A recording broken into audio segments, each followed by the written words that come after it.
So let's get to the point. How did the Soviet Union become a world power? Let's go back to the revolutions. The two revolutions in 1917.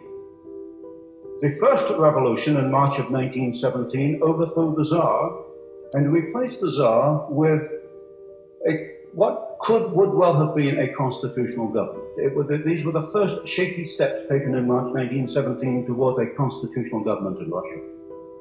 This constitutional government was overthrown by the Bolsheviks in November of 1917. There is major evidence, which I have published, of US involvement. Not on the side of the formation of a constitutional government, but on the side of the Bolsheviks. Not the March Revolution, but the November Revolution. Now, I've not got the whole story. I've published what I have been able to unearth, and these are roughly the key points.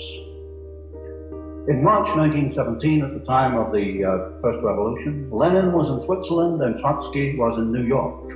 They were the two major operators in the Bolshevik Revolution. Lenin returned to Russia with the aid of the German High Command. I reasonably suspect that the Kaiser did not know. The highest German official who knew about this was Chancellor Bethmann Hollweg from the, well-known perhaps in Germany, the Bethmann Hollweg banking family. Trotsky was in New York, a penniless immigrant apparently. He acquired $10,000 in gold. He acquired an American passport. He was put on a boat for Russia. The Canadian authorities pulled the boat into Halifax, Nova Scotia. They took off Trotsky and his party, locked them up as prisoners of war. There was immediate intervention from both London and Washington, and these documents are in the files. He was put back on the boat for Russia with apologies. Also on the boat were Lincoln Steffens, quite a well-known leftist in the United States, and Charles Crane of the Westinghouse Company. And Charles Crane was chairman of the Democratic Finance Committee at that time and a friend of Woodrow Wilson. And the book tells you what happened and how they met and talked on the boat. Also in July 1917, a Colonel William Boyce Thompson, who was the first permanent director of the Federal Reserve Bank of New York, formed a Red Cross mission to Russia. Now, Russia didn't want a Red Cross mission. And the Red Cross in Washington didn't want a mission going to Russia. But Thompson was a very influential gentleman. He financed it and organized it himself. The mission had nothing to do with either medicine or Red Cross. I listed the members of the mission. Out of 30, only 6 were doctors. The rest were Wall Street lawyers and financiers. There were representatives from Chase Bank, National City Bank, and the rest of them. The mission was a political vehicle to give assistance to the Bolshevik Revolution in November. What was the assistance?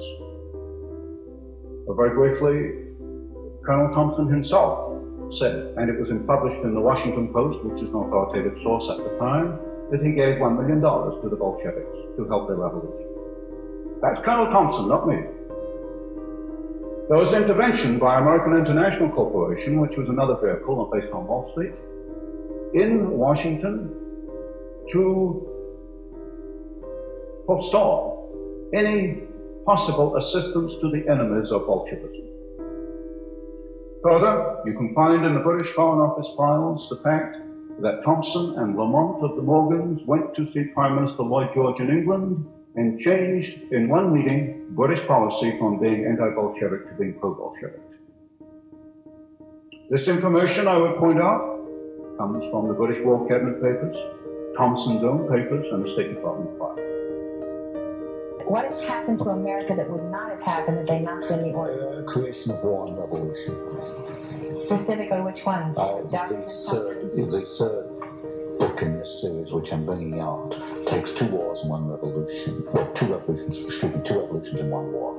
World War II, the Bolshevik Revolution, and the rise of Hitler, which I call a revolution in Germany.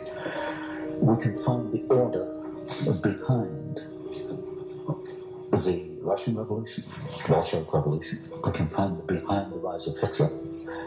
We can find behind we can find in the maintenance of both of these systems, the transfer of technology to both. Since you've already proven that Wall Street is behind the Bolshevik Revolution and the rise of Hitler, now you're proving that the order is behind Wall Street. Exactly.